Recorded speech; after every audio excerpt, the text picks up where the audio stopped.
Olá, sejam muito bem-vindos a mais um Família na Real. Gratidão por estar aqui e espero te fazer uma boa companhia. Hoje vamos analisar um caso que movimentou as notícias no início do ano, levantando questões importantes no direito das famílias. Neymar e Bruna estão esperando a segunda filha deles e será o quarto filho de Neymar. Mas muitas dúvidas surgem. Afinal, qual é o status jurídico do relacionamento deles? Namoro ou união estável? E quais são os direitos da Bruna e da criança em relação a Neymar? No programa de hoje vamos mergulhar nesse tema com uma abordagem clara e informativa, pois na vida real os relacionamentos têm implicações que vão muito além dos sentimentos. Vamos juntos? Família na Real está no ar.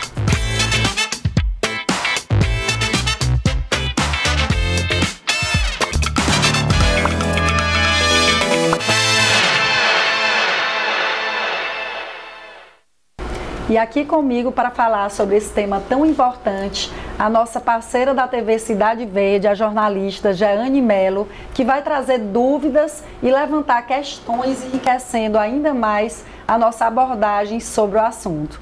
Não é isso, Jeane? Tudo bem? É isso mesmo, doutora Rosa. Bem-vinda aqui ao nosso Família na Real. Queria agradecer a sua parceria. A Jeane, ela vai estar conosco em vários programas ao longo do mês. Nós estaremos também convidados, então a gente quer diversificar os formatos aqui do nosso Família na Real. Eu me sinto mais uma vez honrada, doutora Rosa, por fazer parte desse programa que traz um tema especial na vida de cada um, que é a cidadania. Então, o Família na Real é a prova de que cidadania pode sim ser um assunto interessante no programa de TV e que pode ser muito útil, é para isso que ele existe, não é? Para tirar as dúvidas múltiplas, como o programa de hoje, né? Todo mundo acho que tem alguma questão que realmente se sente às vezes com muitos questionamentos, porque a sociedade mudou bastante, não é, doutora Rosa? Então, muitas pessoas casadas moram em casas separadas e muitos namorados moram juntos, e aí ficam as dúvidas. Por exemplo, a primeira dúvida que eu acho assim bem comum na cabeça do telespectador, você que está em casa: qual é a diferença, afinal, entre união estável e namoro? Jeane, antes de adentrar no nosso tema principal, que é educação e direitos, direito das famílias, eu queria aproveitar aqui o início do nosso programa, que é o primeiro programa inédito do ano de 2025, para agradecer a nossa audiência do Família na Real no ano de 2024, que esteve aqui conosco, que acompanhou, muitas pessoas que me encontram em vários lugares, parabenizando pelo programa, dizendo que estão acompanhando. E eu quero aproveitar para convidar também você para continuar conosco aqui no ano de 2025, participando do programa, enviando dúvidas para a gente, para ficar cada vez mais importante, para a gente trazer essa informação da forma melhor e mais acessível possível. É uma forma de ser protagonista da própria vida, né? Que uma vez que a pessoa ela tem a informação, ela é capaz de ter atitudes mais assertivas. Então, assim, às vezes a gente se depara com um tema que acha que não tem nada a ver com a sua vida e de repente você está diante de uma situação em que você lembra, né? Essa informação foi passada no programa, no Família na Real, na TV Cidade Verde, e acho que hoje vai ser um dia bem bacana, porque é isso. Muitas dúvidas. Muitas dúvidas sobre esse tema. Exato. A gente, ao longo do final do ano, agora de 2024, nós tivemos essa notícia que Neymar iria ter o quarto filho dele e o segundo com a Bruna. E as pessoas começaram a questionar, inclusive a gente fez alguns posts em nosso perfil do Instagram, a natureza do relacionamento deles. Então, muitas pessoas focam mais nessa diferença entre união estável e casamento. Mas a diferença de união estável e casamento é tranquila de se saber. Por quê? Porque o casamento, ele é o ato mais solene e formal do ordenamento jurídico brasileiro. Ele tem ali uma certidão de casamento que prova que eu estou casado. Por outro lado, as pessoas que optam em viver união estável são exatamente aqueles casais que eles não querem formalizar a relação, eles querem simplesmente ali ter aquele relacionamento sem grandes formalidades, sem ter que fazer uma cerimônia, né, sem ir ao cartório, todas essas formalidades que são exigidas no casamento. Então, a gente vai ao longo do programa esclarecer a diferença entre união estável, casamento e, na verdade, namoro, né, porque hoje existe uma figura na justiça chamada namoro qualificado. E esse namoro qualificado é o que traz mais dúvidas em relação à união estável, que é o quê? Esse namoro sério. Hoje nós temos a evolução dos relacionamentos na sociedade em que os casais estão ali dormindo juntos, eles viajam juntos, eles mudam o status do perfil deles nas redes sociais, eles levam os filhos deles de outras relações para conviver com aquele parceiro. Então esse relacionamento, ele vai se tornando sério. E aí você vê que muitas vezes essa ordem natural de antigamente, ela está sendo invertida. Exemplo da Bruna e do Neymar, que sempre a gente traz aqui, meus queridos telespectadores, casos práticos para que a gente possa ilustrar e tirar todas as dúvidas. Então, antigamente, primeiro se casava para depois ter filhos. Agora, as novas configurações, você vê, eles já estão no segundo filho, entre idas e vindas no relacionamento deles, e não se sabe se realmente eles vão casar, né, se eles estão vivendo em união estável. A imprensa noticiou também que eles fizeram um contrato de convivência. E esse contrato de convivência, ele também serve para dizer, olha, nós estamos em união estável. Então é sobre tudo isso que nós vamos falar aqui. A união estável, ela diferencia principalmente do casamento, porque ela é um ato ali, é um relacionamento que é sim reconhecido pela Constituição Federal, a união estável, como família, mas ela não tem essas formalidades do casamento. Então eu posso viver em união estável com um parceiro sem eu ter que formalizar aquela união estável. Porém, todavia, a gente vai conversar aqui da importância dessa formalização. Então, a união estável, ela tem alguns requisitos previstos em nossa legislação civil que vão ali configurar a união estável, que é a publicidade, né, que é a continuidade, que é a intenção de constituir família, que é a durabilidade. Então, esses requisitos, quando analisados em conjunto, caracteriza-se a união estável. Como a gente está conversando muito em cima do caso de Neymar e Bruna, queria saber de que forma o comportamento deles, né, pode influenciar na caracterização de uma união estável. Jane, como a gente colocou aqui, esses requisitos que configuram a união estável, eles têm que ser comprovados ao final da relação. Então, por que é importante você formalizar a união estável? Os casais, né, eu atendo muitos casais na defensoria, ex-casais, e o que a gente observa é que eles só se preocupam em discutir a natureza da relação quando eles acabam a relação. Então, quando aquela relação acaba, que existe a necessidade de partilhar os bens, que existe a necessidade de pedir uma pensão alimentícia, que existe a necessidade de regulamentar a guarda se tiverem filhos, e aí eles se preocupam em conversar sobre aquela relação. Então, vamos supor que eles dois não tenham realizado um contrato de convivência, que é uma forma de se formalizar ali a união estável. Se ela acabar aquela relação, existem alguns direitos que nós vamos conversar aqui, que ela pode fazer jus ao final da relação e que ela só vai conseguir se ela realmente viver uma união estável. E por quê? Porque o namoro, ele não traz qualquer consequência jurídica no âmbito familiar e no âmbito do direito das sucessões. Ou seja, pensão alimentícia para ela, partilha de bens, ela não vai ter direito caso ela tenha somente um namoro com o Neymar.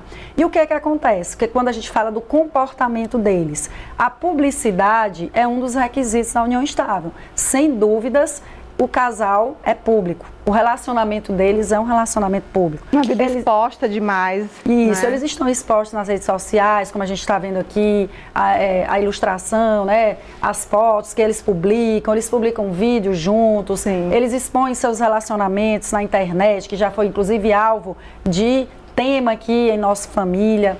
Então, o certo é que o publicidade, ali, esse requisito publicidade, não há nenhum problema. Quando se fala em continuidade. A questão é aí. Então, vamos supor que ela entenda que vive a união estável e Neymar entenda que vive um namoro. Já existe um conflito. Por quê? Porque o namoro, Neymar não tem que partilhar nada com ela, nem ela tem que partilhar nada com ele. E essa exposição não vira uma prova? Tipo, você tem uma união estável comigo, porque aí ela vai. Mas a prova retratar... de um dos requisitos, entende? A prova da publicidade. Só que a continuidade significa o quê? Que o casal, ele tem um relacionamento constante. Ele não acaba, termina, acaba, termina. E uma das notícias veiculadas na imprensa é exatamente que Neymar e Bruna, eles têm idas e vindas no relacionamento. Então aqui a gente aproveita a oportunidade para explicar cada um desses requisitos que configuram a união estável, que é o que realmente gera direitos no âmbito do direito das famílias, que é o que a gente está conversando aqui. Publicidade a gente já conversou. Continuidade é você ter um relacionamento contínuo, como o próprio nome diz. Não ficar naquele termina, volta, termina, volta, né? Durabilidade. Hoje não existe um tempo mínimo para a união estável. Olha, eu tenho que estar com a pessoa por 2 anos para que seja caracterizada a união estável. Então não existe. A lei não determina um tempo. Então durabilidade é um tempo suficiente para que exista um relacionamento. Nós temos decisões do STJ que consideraram 6 meses como um período de namoro. Mas aí, numa situação dessa, tem que se analisar todos os requisitos. E principalmente agora, a constituição de uma família. Então por que o casal tem que conversar? Porque só um desses requisitos analisados isoladamente não vai caracterizar a união estável. Então, Neymar já tem 2 filhas com Bruna. Ao que me parece, é uma união estável. Mas ter filhos garante o status, a natureza de união estável? Não. Eu posso ter me relacionado com alguém, ter filho, e nem por isso eu vivi uma união estável. Então, é preciso a intenção de constituir família. O Gugu e a esposa, né? Teve aquele caso também de um outro... Exatamente. Então, por que o assunto união estável é um assunto que é tão demandado na justiça? Nós temos muitas ações na defensoria que são relacionadas à união estável. Porque muitos casais optam hoje em viver dessa forma, sem ter que formalizar a união. Mas viver sob o mesmo teto caracteriza a união estável? Nem sempre. Tribunais superiores já decidiram no sentido de que não. Então, hoje nós podemos estar sob o mesmo teto, a gente dormir junto com o nosso parceiro e estar namorando. Então, daí a importância de você sempre conversar com seu parceiro. De fato, o que é que nós estamos vivendo? Nós estamos namorando? Por isso que já se fala em contrato de namoro hoje, que também nós vamos conversar. Mas o importante é a gente saber que existe diferença entre união estável, entre namoro. A união estável tem uns requisitos que a gente já falou aqui, que a legislação exige para a sua configuração, né? E que esses requisitos eles têm que ser analisados em conjunto para que se caracterize a união estável. E o casamento não, o casamento existe ali uma certidão que formaliza. Por outro lado, o namoro não tem qualquer garantia dos direitos daqueles parceiros ali. Então hoje, Jeane, para a gente fazer a partilha de bens do casal, é necessário que eles estejam ou vivendo a união estável, que é uma relação reconhecida como família, ou um casamento. O nascimento de uma filha, pegando o gancho aí do Neymar, né? A Mavi nasceu. Sim. Ele já tá, a Bruna já está esperando outro filho. Então, o nascimento de filhos muda a natureza jurídica da relação, doutora? O que a gente conversou aqui, exatamente. O filho, ele é algo que é forte, que vai trazer aqui aquele sentimento de que aquela relação é séria. Mas isso é a regra. Então, por isso é que tem que se analisar sempre o caso concreto. A máxima no direito das famílias é: analise o caso concreto. Por quê? Porque pode ter situação que sim, que um filho represente que eles estão vivendo em união estável. Então, quando acaba aquela relação, como eu falei, que ambos não entram em consenso da natureza da relação, ou seja, Neymar acha que está namorando, Bruna acha que está em união estável. E aí, como é que se resolve esse conflito? Para que ela tenha direito ao que a legislação garante na união estável. Ela teria que judicializar, ela teria que entrar na justiça.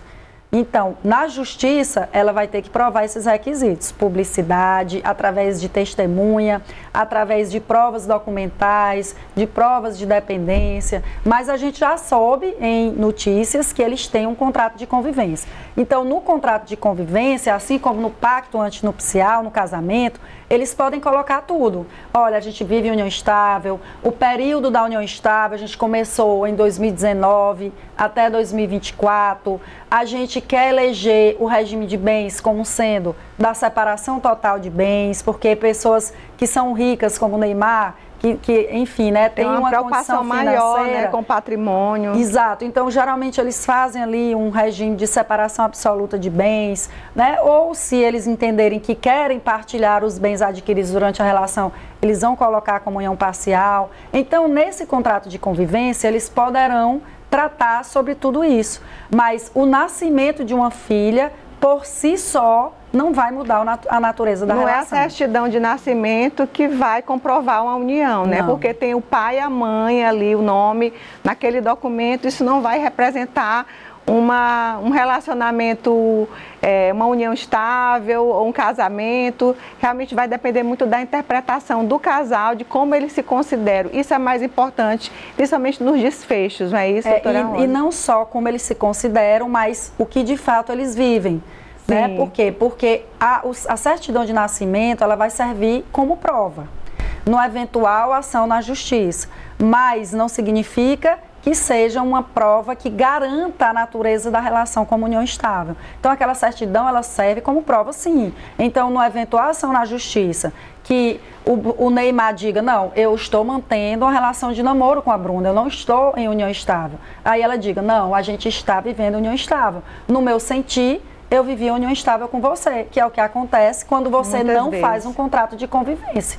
Né? Então, o contrato de convivência, você tem a oportunidade de esclarecer aquela relação e de colocar todos os pontos importantes que você considera ali para aquela relação, assim como o pacto antinupcial no casamento.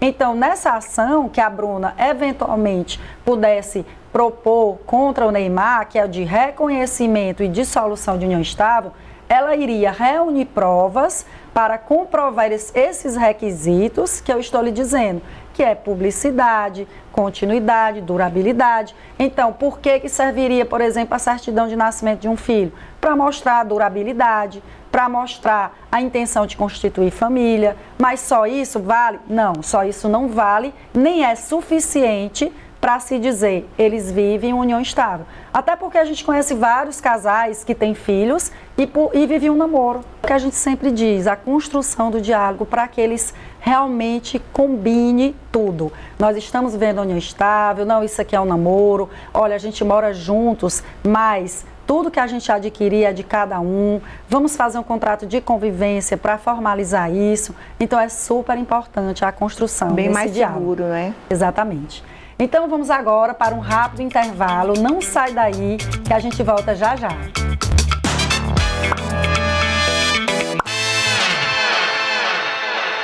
Estamos de volta com Família na Real, hoje tratando sobre união estável. Lembrando que se você tem sugestão de tema ou alguma dúvida, é só enviar aqui para esse contato que aparece no seu vídeo. A gente está focando no caso Neymar para ilustrar o tema e abordarmos diversos pontos. A gente continua então com o questionamento trazido pela jornalista Jeane Melo, nossa parceira aqui no Família na Real. O que temos dúvidas ainda, Jeane, vamos continuar o nosso bate-papo aqui, né?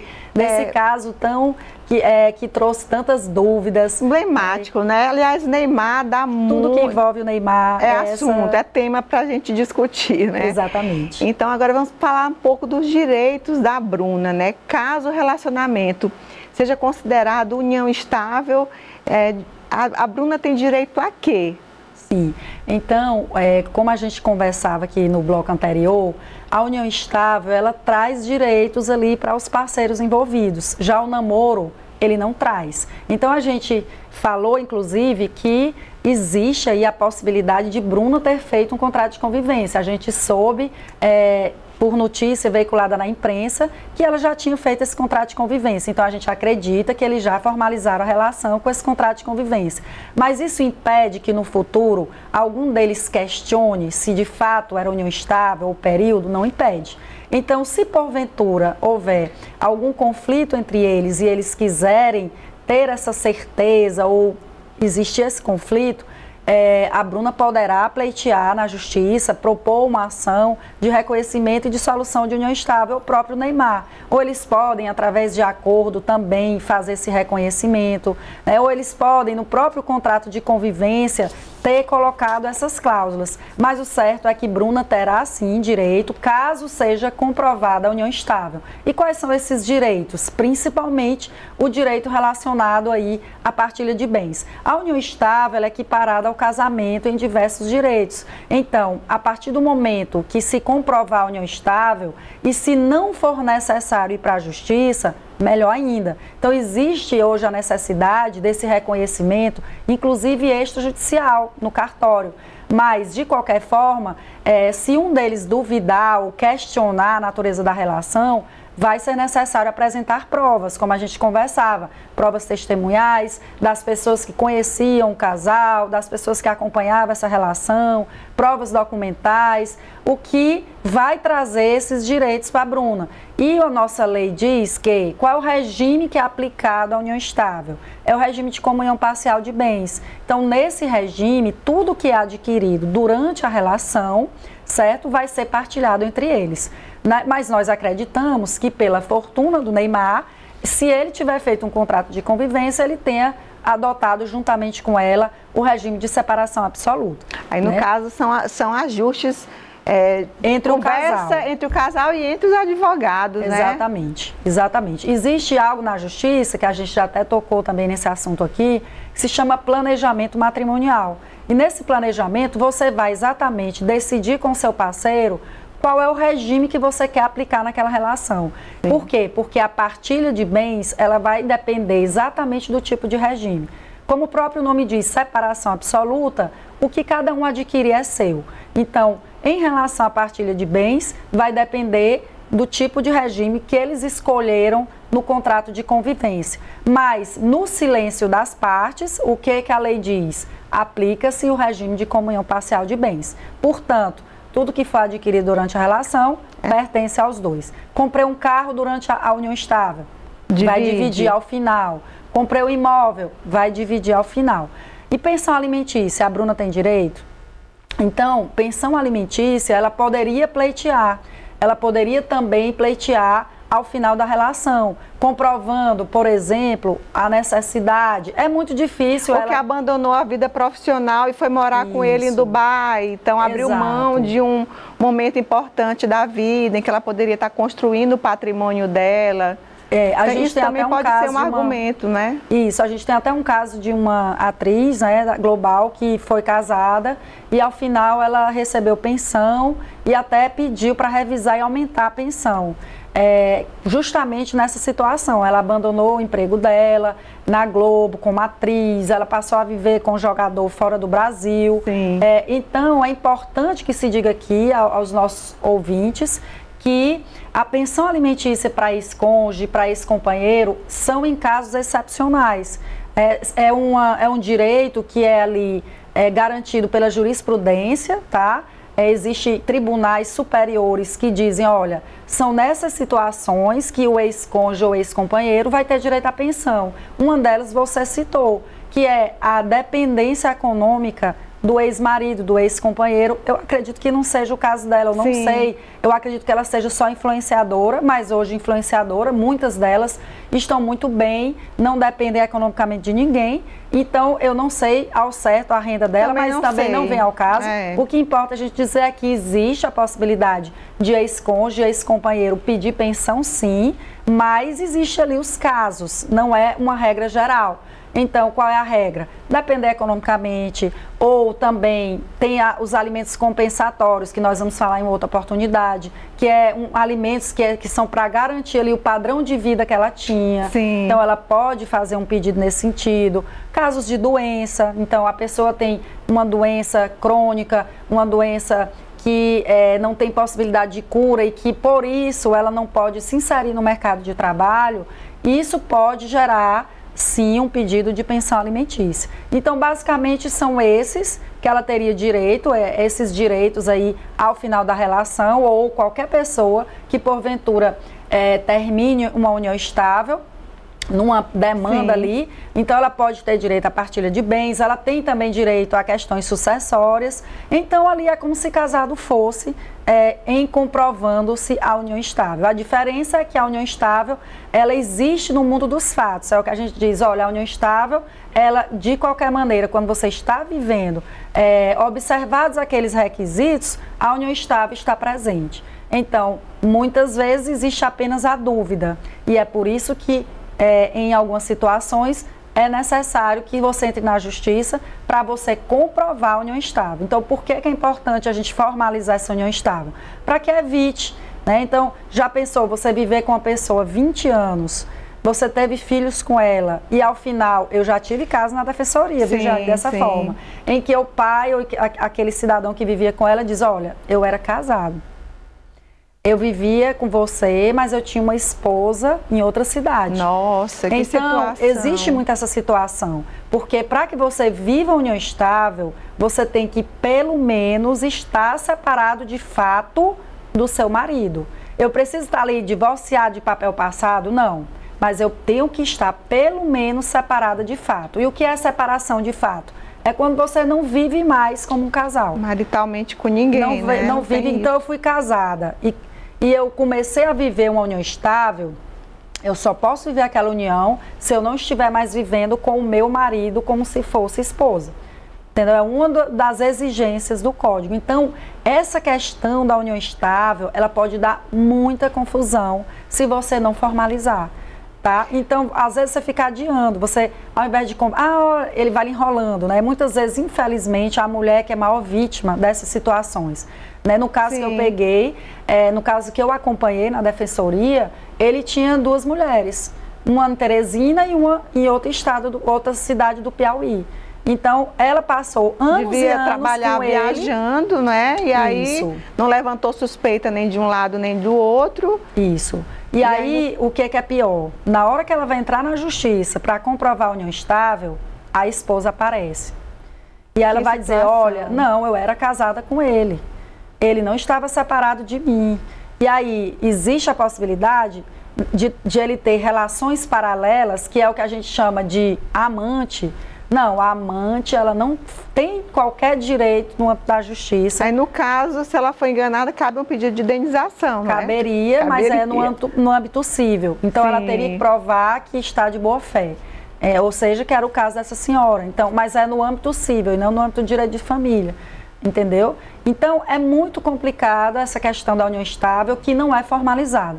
Hoje, todo relacionamento que você tiver com alguém, você deve se orientar com profissionais especialistas no direito de família, para que no futuro você não seja ali pego de surpresa. Olha, você vai ter que dividir seus bens, você vai ter que pagar uma pensão para esse cônjuge, Deus me livre, se ele morrer, a família vai estar prejudicada. Por quê? Porque os filhos vão ter que dividir os bens dele com a companheira e por aí vai.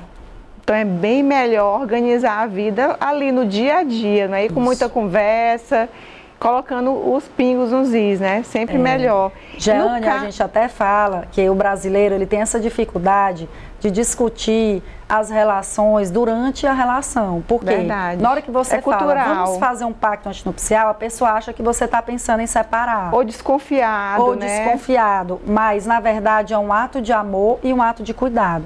Porque hoje você pode colocar tudo que você imaginar, desde que não seja contra a lei e não vá ferir os direitos do outro companheiro, você pode inserir num pacto antinupcial ou num contrato de convivência. Até questões existenciais, multa por traição, você pode colocar. Então, existe hoje uma série de pactos, uma série de contratos e de cláusulas, e aí o céu é limite para a criatividade.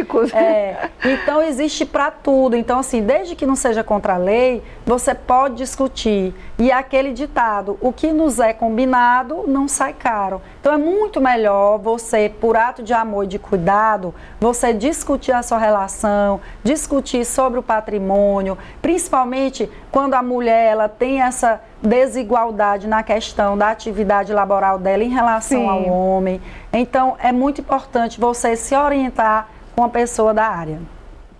Sim, e quais os direitos das crianças, hein, doutora Rosa, em relação à pensão, à convivência, à guarda? Como é que fica, por exemplo, a situação da Mavi? A gente sabe que a Mavi está num berço de ouro, né? Vivendo muito bem. Mas assim, pensando nos filhos das pessoas que têm essa relação, o que esperar? Quais os direitos? É super importante essa pergunta, Jane, porque desde a Constituição Federal de 88, os filhos, eles têm direitos iguais. Então, a gente ouvia muito falar, lá no tempo das nossas avós, no filho bastardo, naquele filho que era origem ali de outro relacionamento. Extraconjugal, Extraconjugal. Né? Então, hoje, a Constituição Federal, ela garante direitos iguais a todos os filhos. O pai colocou o nome no registro, a mãe colocou o nome no registro, é pai e mãe.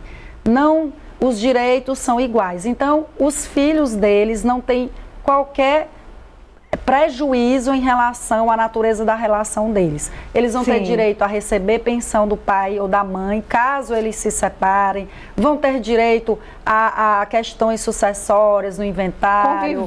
Conviver. Então, assim, é super importante que logo após o final da relação, aquele ex-casal, ele já regulamente a guarda da criança ou das crianças, regulamente a convivência, regulamente o pagamento da pensão alimentícia. Por quê? Porque o que a gente vê na nossa área, Jane, infelizmente, são pais que, após o término da relação, eles não têm qualquer diálogo, ou não tem nenhum diálogo respeitoso, eles não conseguem resolver o básico da vida dos filhos.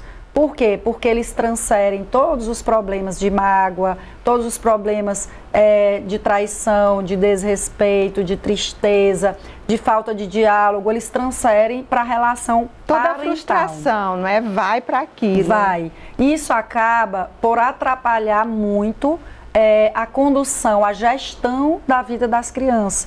Por quê? Porque a criança ela não tem culpa, a criança não pediu para nascer e ela já está sofrendo com a separação dos pais. E ainda ela não ter ali pais que consigam se entender para resolver a vida delas, então é muito complicado. Então, acabou o relacionamento, é super importante que aqueles parceiros, ex-parceiros, eles decidam todas essas questões. Se eles conseguirem conversar, ótimo, porque aí eles podem procurar um advogado, procurar a defensoria, no sentido de fazer acordo, de colocar tudo ali de forma consensual, regulamentar a guarda, vai ser como? Guarda unilateral, guarda compartilhada, vai ser como o pagamento da pensão alimentícia, quem é que vai ficar com o lar de referência da criança, quem é que vai pagar a pensão é aquele outro. Como vai ficar o direito de convivência daquele que não está com o lar de referência da criança? Então, na maioria das vezes, a mãe fica com a criança, a guarda é compartilhada e o pai vai pagar a pensão. Quanto vai decidir o valor da pensão? Como é que vai ser o direito de convivência? O direito de convivência é diferente de guarda. A guarda tem a ver com a gestão dos interesses da criança. Já a convivência, ela tem a ver com o período que a criança vai passar com cada um. Ou seja, o pai vai pegar a criança aos finais de semana, vai ficar durante a semana e a mãe na outra semana, ou um mês com cada um, ou finais de semanas alternados, férias, como é que se dá? Então, isso se chama plano de parentalidade, em que você vai amarrar, né? Então, quando a gente não tem ali parceiros que se entendam, ex-parceiros, é importante que a gente amarre esse plano de parentalidade, que a gente preveja o máximo possível de situações para evitar conflitos. Porque já a gente vê briga por tudo. A gente vê confusão de quem deixou na escola, quem vai pagar na escola, quem é que vai levar para o balé, quem é que vai levar para o futebol. Ah, porque ele deixou a criança 19,5, era para ele deixar 19. Então, assim, quando os ex-parceiros não têm diálogo, tudo é motivo para discussões. E só quem sai perdendo e que sofre prejuízo é a criança. E eu já alerto, são prejuízos muito maiores do que a gente pode imaginar. Eles levam prejuízos para a saúde mental, para a saúde psicológica e emocional daquela criança, que pode, inclusive, só na fase adulta, ele sentir aquele efeito.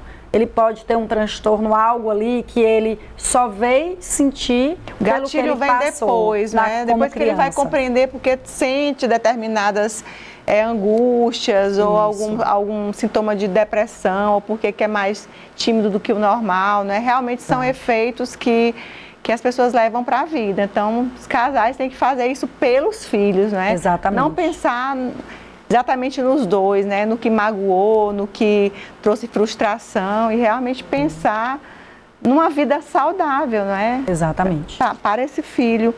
Então, existe, doutora Rosa, você já falou um pouco sobre isso, mas digamos que Bruna, é isso que a gente não quer, mas Bruna e Neymar estão separados, e mesmo, digamos que eles não tenham validado essa união estável, mesmo assim tem algum jeitinho, alguma forma da Bruna tentar conseguir uma partilha de bens nesse desfecho? Aí ela vai entrar na justiça, ela vai propor uma ação através de um advogado ou de um defensor. No caso, claro, a defensoria é para a pessoa. A gente já conversou aqui sobre a função da defensoria. A defensoria existe para pessoas que não podem pagar advogados. Nós temos um teto ali de até 3 salários mínimos. Então, aquela pessoa que não pode pagar advogado, ela procura a defensoria. Mas a situação tem que ser através de um profissional. Então, através de um profissional, ela vai propor uma ação de reconhecimento e união estável e de solução de união estável, onde ela vai poder, de forma cumulativa, pedir uma partilha de bens. E por quê? Porque ela só vai ter direito à partilha de bens se ela comprovar a união estável. Porque não existe partilha de bens para o namoro. Então, como a gente já conversou aqui, se eu estiver namorando com alguém e o meu namorado comprar um carro, eu não tenho direito sobre esse carro. Então, por isso aqui, para que o companheiro ou a companheira tenha direitos à partilha dos bens, é necessário se comprovar a união estável. Daí porque a importância desse contrato de convivência, da formalização da união estável. Por quê? Porque aí pode ser que ele não tenha essa necessidade de ir para a justiça. Então, comprovada a união estável, ela poderá sim pedir a partilha dos bens que foram adquiridos durante a relação. Daí a importância de se formalizar a união estável, que nós temos aqui conversado ao longo do programa e batido nessa tecla, importância de você consultar um especialista para que você tenha a certeza da natureza da relação que você está vivendo com o seu parceiro. O Família vai para um rápido intervalo, mas é 1 minutinho e estamos de volta.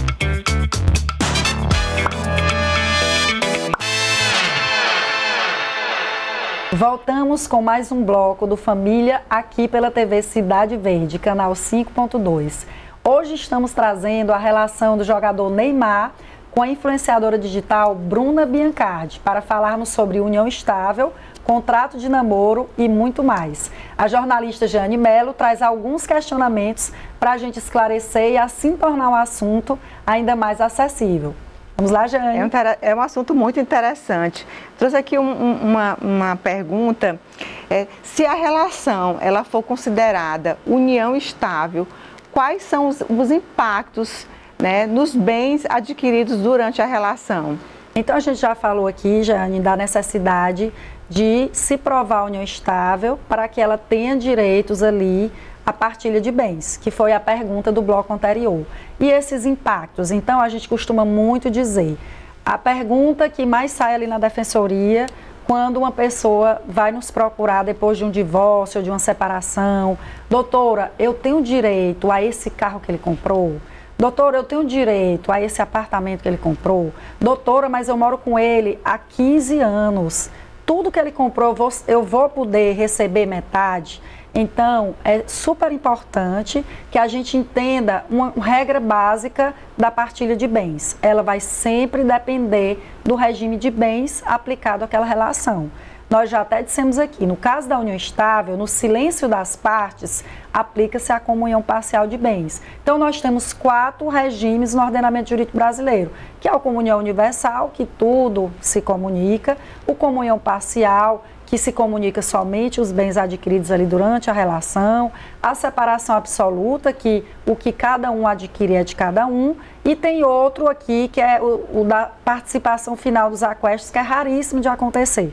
São termos técnicos aqui, é só uma curiosidade para que o nosso telespectador entenda melhor. Então, se eles não fizerem um contrato de convivência, prevendo ali, olha, nós estamos convivendo em união estável do período de tanto a tanto e o regime que vai se aplicar é o regime de separação absoluta. Se eles não colocarem essas cláusulas, a lei diz o quê? Vai se aplicar o regime de comunhão parcial. Então, qual é o impacto? Tudo que for adquirido durante aquela relação vai ser partilhado. E olha, uma das perguntas e dúvidas mais importantes, Jeane, é que mesmo que aquele bem seja adquirido somente por um dos companheiros, da mesma forma ele vai ser partilhado. Veja só. Então isso às vezes é muito difícil da gente explicar para a pessoa leiga. A pessoa, mas eu comprei, mas foi com meu dinheiro. Só que existe um princípio no ordenamento jurídico brasileiro, no direito brasileiro, que é o quê? O esforço comum. Presunção do esforço comum. Então, se o marido está trabalhando e a mulher está em casa, como era no tempo das nossas mães, avós ali, ela está colaborando para que ele esteja trabalhando, ela está cuidando das atividades da casa, ela está cuidando dos filhos. Então, a lei, ela prevê essa presunção do esforço comum.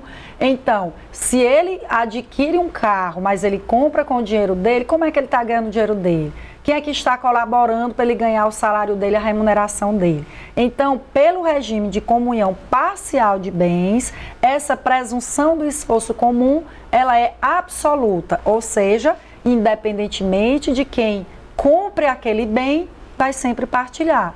Então, eu estou casada, ou eu vivo em união estável, que é o tema do nosso programa, eu não tenho contrato de convivência, eu nunca coloquei nada por escrito, acabou meu relacionamento. E aí, eu quero ter direito sobre alguma coisa que ele comprou. E aí ele diz, não, você não vai ter direito a nada, porque a gente vivia um namoro. O que é que eu vou fazer? Entrar na justiça, através de um advogado, da defensoria, reconhecer aquela união estável, dissolver, e aí sim, através das provas, provada a união estável, aí eu digo, olha, foi adquirido isso, foi adquirido aquilo, todavia tem que ter o registro daquele bem, tem que ter a prova. Lento, é um processo que é um processo que é complexo, porque ele envolve várias coisas, como você pode ver. O reconhecimento da união estável, envolve ali a prova de que aquela união estável aconteceu e a prova dos bens que existiram durante a relação. Então, se eu quero ali partilhar um bem que não tem nem registro, é complicado.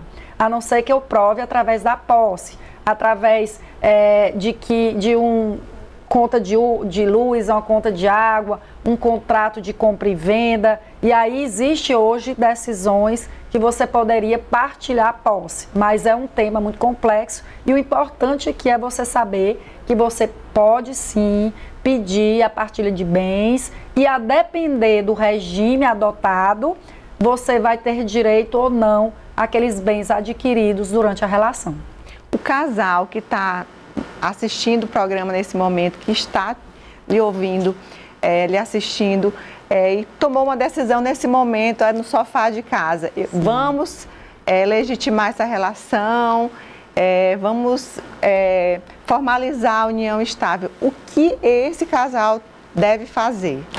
Jane, excelente. Ele, através desse contrato de convivência, eles podem formalizar essa relação diretamente no cartório, certo? E o ideal, né, eu recomendo fortemente que eles procurem um profissional. Para quê? Para que eles decidam e eles tomem conhecimento de várias cláusulas que eles poderão colocar ali, para que um não se sinta prejudicado em relação ao outro. Porque é muito complicado que você vá fazer um contrato dessa natureza e que você conheça tudo isso que eu falei aqui, se você não for da área. Então, se você for ao cartório, você poderia até fazer um contrato de convivência sem a presença do advogado, mas você pode deixar de colocar cláusulas que no futuro você pode vir a ter conflitos em relação àquele casal.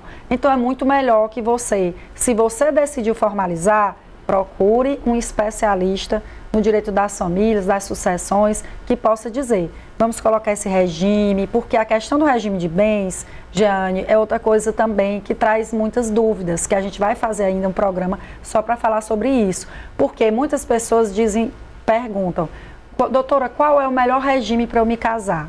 Eu não sei se você viu aquele caso lá do primo rico, que casou no regime de comunhão universal de bens com a Mayra Cardi. Intenso, foi assim, o maior bafafá na imprensa, porque as pessoas não acreditavam que uma pessoa como ele, que é riquíssima, que tem assim, condições financeiras excelentes e que fala sobre finanças, casar no regime de comunhão universal de bens.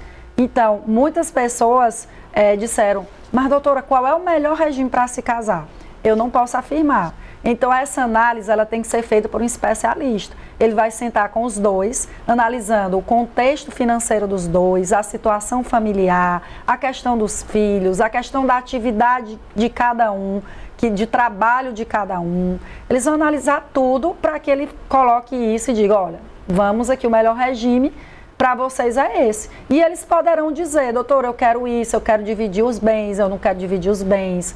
Eu quero, interessante também, que você pode fazer, inclusive, regime misto, que você pode colocar cláusula do regime de comunhão parcial e do de separação absoluta. Né? Você pode colocar aquele pacto ali, aquele contrato, Jeane, com a cara do casal. Com a cara do casal, exatamente. Entendeu? Não é obrigado a ficar fechado a 3 itens, 3 opções. Isso. Né? Eles podem justamente, e podem mudar, por exemplo, em determinado momento eles amadureceram e aí eles percebem que é melhor mudar esse regime. Eles podem mudar no decorrer. Eles podem mudar, mas aí é um tema para outro programa. Porque existem alguns requisitos para se alterar o regime de bens, inclusive em relação à retroatividade do regime. Que é o quê? Eu posso mudar, mas daqui para frente vai ser o outro regime, ou eu posso colocar o outro regime constando até o final da relação e depois mudar. Então, são situações que sempre existem no direito e que você tem que explicar aqui de uma forma bem para que os telespectadores possam entender. E qual é a importância, você já falou um pouco sobre isso, doutora Rosa, mas só para reforçar, qual a importância de um contrato de namoro nesse contexto? Você já falou muito sobre isso, então assim, mesmo para fechar um pouco, qual a importância de um contrato de namoro, né? E como ele pode proteger, né, as pessoas envolvidas na relação? Certo, Jeane, essa pergunta é bem interessante, porque pode ser que algum dos nossos telespectadores que estejam nos assistindo nem saibam que existe a possibilidade de se fazer um contrato de namoro. Hoje, pode fazer um contrato de namoro? Pois é. Pois pode fazer. A partir da pandemia, esse tema ele foi um tema bastante discutido. Por quê? Porque os casais, eles passaram ali, por conta do isolamento social, eles tiveram essa necessidade de não circular muito. Então, a tendência foi o quê? Morarem na mesma casa, sob o mesmo teto. Então, passou-se a ter uma preocupação maior da natureza daquela relação. E agora? Eu estou morando com ela. Vai ser o quê? União estável? Vai ser um namoro? Então, o contrato de namoro, no ordenamento, ele já existe há muito tempo, mas falou-se muito após a pandemia. O contrato de namoro, ele veio, inclusive, para proteger o patrimônio daqueles namorados, que vão entender ali, em determinado momento, eu não quero viver união estável, nós estamos namorando. Então, o jogador Endrick, do Palmeiras, ele foi um dos mais falados recentemente, que ele fez um contrato de namoro e ele também inseriu diversas cláusulas existenciais, né, que não tem a ver só com patrimônio. Tinha até uma cláusula bem engraçada lá que tinha que dizer eu te amo todo dia, dia sim, dia não sei o que é. Enfim, você pode constar essas cláusulas e a existência do contrato de namoro é exatamente para blindar ali, para blindar o casal, para dizer, olha, nada do que a gente adquira aqui vai ser partilhado. Por quê? Porque a gente está vivendo um namoro. Mas é importante que se diga também que esse contrato é bom que seja feito por um profissional, e o fato também de existir esse contrato não vai afastar totalmente a possibilidade de no futuro um deles dizer, olha, a gente fez um contrato de namoro, mas depois disso a gente passou a viver a união estável. Então eu não concordo que eu esteja namorando contigo desde o início da relação. Então eles adaptam aquele contrato de namoro, pode existir ali uma cláusula no contrato de namoro que já preveja no futuro o tipo de regime de bens aplicado àquela relação, caso eles vivam uma futura união estável. Então tudo isso é possível, toda essa flexibilidade é possível. Por isso é importante que você sempre consulte um especialista. A gente sempre bate nessa tecla. Então, o amor é um assunto jurídico, né? Exatamente. Completamente. É por isso que toda semana nós temos assunto, eu tenho um assunto lá no meu perfil, para tratar sobre os famosos. Porque o direito das famílias, como você bem colocou no início do programa, Jeane, ele está presente na vida de todo mundo. Quem não já se divorciou, não conhece alguém que se divorcia, quem não paga pensão, não conhece alguém que pague, direito envolvendo guarda, convivência. Então nós temos conteúdos riquíssimos aqui no Família na Real e que a gente quer trazer sempre de forma bastante esclarecedora para os nossos uma forma de atualizar as pessoas, porque Exato. Realmente a sociedade ela vem se modificando muito, né? As relações. E isso é interessante, causa muitas dúvidas e Família na Real tá aqui para isso, né? Para mostrar na real como as coisas funcionam, como podem funcionar melhor no caso do Neymar, né? Que você trouxe hoje como exemplo. Existem muitos Neymars e muitas Brunas no Brasil que necessitam aí de ter seus direitos garantidos no eventual final daquela relação. Esse foi mais um Família na Real. Eu quero agradecer a minha colega Jeane Melo por trazer essas questões para a gente poder esclarecer e ajudar quem passa por situação semelhante. Jeane, você muito obrigada. Esse programa foi muito bom. Eu acho que a gente conseguiu esclarecer aos nossos telespectadores a maioria das dúvidas no que se refere à união estável, a casamento, a contrato de namoro. E a você que nos acompanhou até aqui, muito obrigada pela audiência e companhia. Lembre-se, no coração de toda a família existe uma história a ser contada. Cuide bem das suas relações.